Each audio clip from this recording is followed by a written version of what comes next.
move to the shade.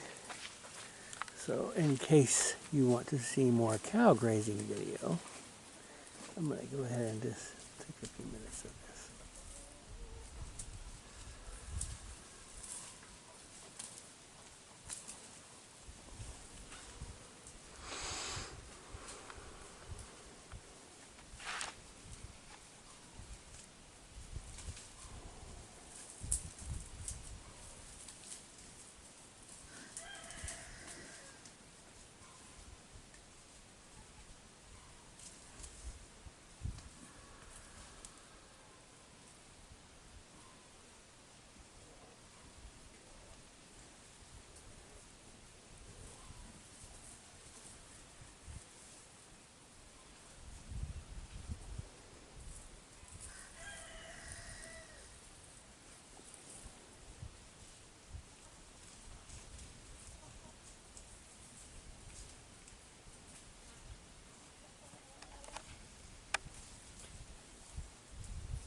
Man, I'm telling you, black locust, mulberry, they tear it up.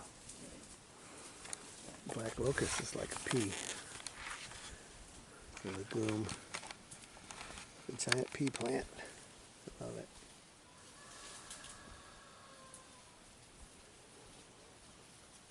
I'm not sure what family mulberry's in, but they really like mulberry.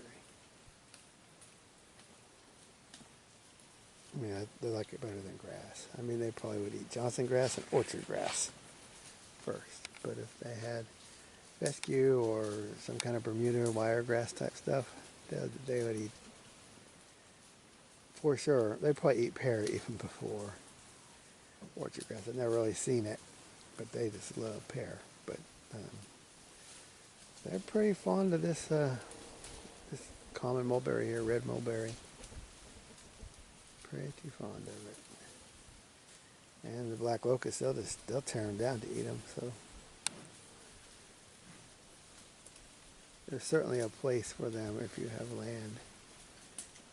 Do a thin amount of trees that's not so thick that it allows, that it just stops the tree growth. Black locust is a dappled shade anyway. So black locust is really good for a grass system because they don't have that heavy shade and they bring in tons of nitrogen. They send these runners everywhere through the soil, pop up new trees for you, and they're nitrifying the soil all along. So they are really an excellent, I think mulberry and black locust together. I think the mulberry is probably a heavier nitrogen user, but that is not a problem if you have all that black locust around it. So, and look at how much solar energy they get up there above all that grass, and they are using sunlight that you just don't have elsewhere. And that dappled shade does nothing but help the grass because You may not know this. The grass during the day, the heat of the day in the summer, it shuts down from like 10 to 3 or whatever that is, you know, a couple of hours either side of solar noon. It's too intense.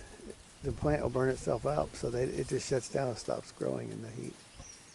So if you have it in partial shade, especially during the high noon time, you're going to get more grass under the trees than you will just sitting out in the field. So you're actually getting more grass and the trees, and you're also more in a three-dimensional savanna type setup. So you can know what savannas do. Look at, you know, elephants, giraffes, and lions, and all that biomass per acre or hectare, or however you want to put it. It's a very productive system. It catches more solar, puts more solar into play, which therefore puts more carbon in the soil. If you have adequate rain, it is a higher use than either forest or pasture. You're getting both. Then you get tree products. I get posts out of these things. I get posts every year now. And if I got a crooked one, sometimes I'll just cut it down and start over. I have not done a perfect job of staying on top of them, but if you graze it frequently and then you follow through and cut off all of the sucker growth, it won't get these secondary. It grows very much like a tomato plant. A black locust grows very much like an indeterminate tomato. It'll have this branch coming out, and then in the V, it'll have the sucker. And if you cut that sucker, then you don't get these branches. You can get a straight, a lot more of a straight section. You know, prune it for your lumber use. Plus, if you get that canopy up higher, it's really just giving you a windbreak. It's not hurting the sunlight at all. You can still have a garden. You can have, especially if I say you space them 6-8 feet, probably ideal. Then you're never going to hurt. You could have any kind of vegetables growing in between there, I think. Corn or anything. Just because it's not really generating that much shade. So I'm very fond of the black locust here because it gives me the 50-year post plus, 75-year post probably. And then if you see these in this second, you got a hill and a valley and then another hill. That second hill, you can see all those that they haven't eaten. Black locust popping up. Those were not planted. Those went from up here down under the path to the next hill and started growing. And instead of fighting that, I'm just going to let it happen. I'm just going to make sure to keep them thinned. And this is one way for sure with the cows. So eventually I'll probably have this whole thing overrun with black locust. But I will, since there's other things, I will thin it and put it in the upright position when there's space for it. And the other ones I'll just keep cutting in and throw them on the ground or feed them. And the branches, man, these long skinny branches, you can make really good wattle fences and stuff out of those, and they last forever. There's a lot of uses for that black locust because it's just so durable. It doesn't rot. The insects don't really eat it. It is an excellent tree. So, and it's a nitrifier. I mean, what is not to love about a black locust? Now it does have thorns on it.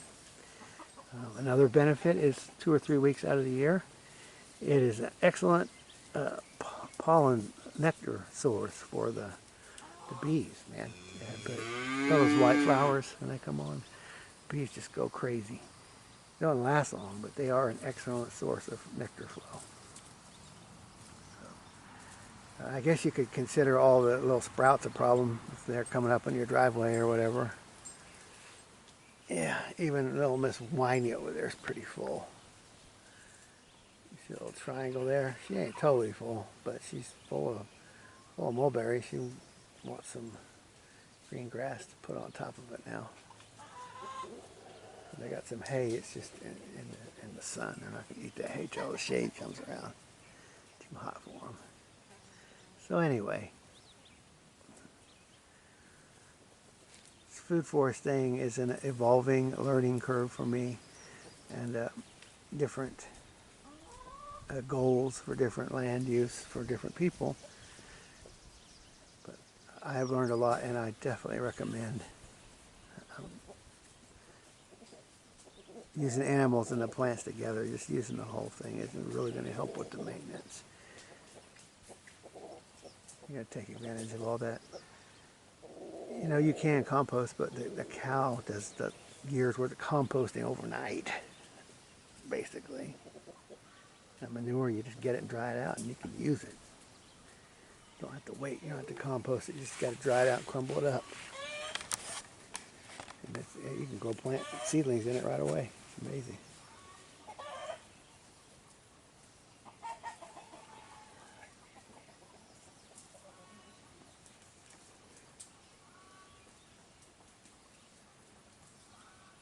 So they're going to get tired and go sit in the shade now pretty soon.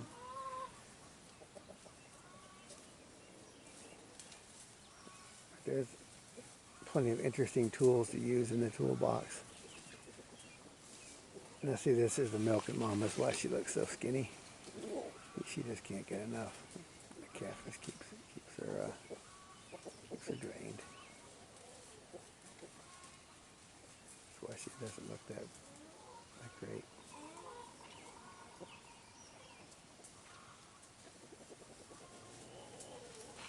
And here's the beautiful thing. You got cows laying, chewing cud. She doesn't appear to be chewing. When they're laying there chewing cud, they're full, they're not burning energy, they're putting on weight. So that's good news. When you see them laying around finally, still whining. You can smell that bee balm from here. They won't eat that bee balm, but they'll still brush up against it.